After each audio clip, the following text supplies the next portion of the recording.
आराम हुन्छ समाचार तपाईँको के छ हामीलाई चिनिराख्नु फेरि याद राख्नु सधैँलाई एक दिनलाई होइन अब नभए फेरि आजलाई भेट्ने भोलि पर्सि त बिर्सिने गरेपछि त काम सक्यो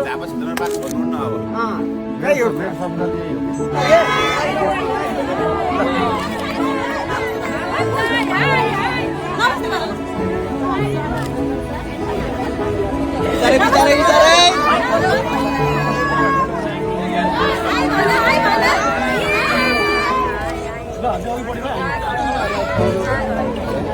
भेट्ने रे